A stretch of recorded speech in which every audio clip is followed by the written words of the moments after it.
A quick check-in here with our friend Steve Bernas of the Better Business Bureau. A lot of you may be familiar with this Zelle thing that's come up. I use Zelle all the time, and is Zelle safe to transfer money? Is Venmo safe to transfer money? Is PayPal safe to transfer money? And the scams that could be run there, we go to Steve Bernas of the Better Business Bureau to tell us. Good morning, Steve. How are you? We are good, my friend. What do you got? Well, Zelle, those cash apps are legitimate, and they do work, and they're trustworthy. It's when you send it to somebody you don't know, or somebody calls you out of blue and says, we need payment that way, you don't have the same protection afforded to you on your credit card. So in essence, Steve, if you willingly give a scammer $10,000, the bank is that you gave it to him or her, and there's nothing we can do for you. And a credit card, you have your right to appeal and have them investigated. But unfortunately, with the Zelles and those cash apps, the scammers have now utilized this in so many different variations of scams that it's quite alarming. And people need to understand that you can't send it to somebody you don't, or should not send it to somebody you don't know. Well, Zelle and Venmo in particular both encourage you to prove that this is who you are intending to send or receive from. To just make sure you don't just blindly click send. But it really is self-regulating, I guess what you're saying, huh? It's basically self-regulating itself because, unfortunately, the scammers have found a way to trick people. They're sending texts out. This is your bank. Did you withdraw money from your account? No. Well, you got to cash it back in right away, and this is how you do it. We need your account number.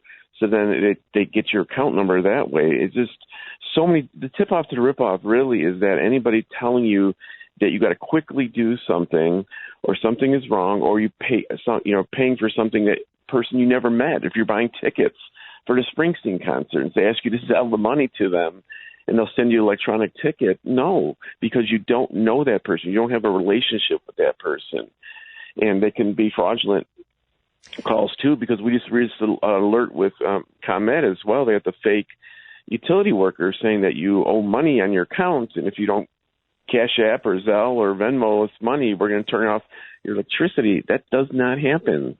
The only thing you should do in 30 minutes is buy a pizza. The rest is look into it, investigate it before you give anybody money after your account. Yeah, make the call. So like Venmo to me is sort of an outside app that you would send money to and from. Zelle is embedded in your bank account, or at least it's in mine, and it's always very secure. Is it that the crooks are getting into the bank account, or they're just pretending to be Zelle connected to your bank account? They're pretending to be Zelle, or they're pretending to be a legitimate business, and you have to send me the money. And once you send somebody money, send money to somebody through Zelle, even if it's a fraudulent transaction, the bank doesn't help you like they do on a credit card.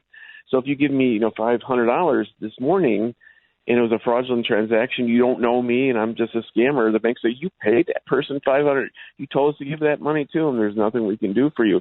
And that's what the misconception is. People don't understand, because on a credit card, you have all the protection necessary to protect you for 3 months. After the billing cycles, you can dispute the charge. You can't dispute a charge with Zelle if you knowingly give money to somebody. But if they're going to call you, let's say someone calls and said, hey, it's bank ABC, and this is the fraud department. At that point, you say, okay, let me call you back? You call back, call the bank, the number because there's a lot of scams attributed to that. And I think that article touched on that, as Steve was alluding to. So if anybody calls you and they want you to do something with your account, or you're hacked, or this is the bank, we're trying to catch an ex-employee, it's no, hang up. Don't even answer your phone. Call the bank itself directly. It's getting to a point where the Better Business Bureau suggests you don't even answer your phone. Let it go to voicemail and stop clicking on the links in text, because they're going to nefarious third-party websites. It's Steve Bernas of the Better Business Bureau. Before you cost yourself money, listen to that little internal voice of yours and get online or call Steve and go, is this a scam? And how do people connect with you guys? Go to bbb.org, but we also have Scam Tracker, so /Scam Tracker, and we keep reports on all the scams all across North America, including Canada and Mexico. So if you see a scam, even if you don't fall victim to it, the Better Business Bureau needs to know about it. Thanks, Steve, and please stop stealing our money. Every time we talk to him, I get nervous to even pick up the phone or look at a website. It's crazy. It's funny because we just talked about people should interact more and not be lonely. Yeah. And now we're telling people, don't talk to anybody. Shut it down. Thank you, Steve.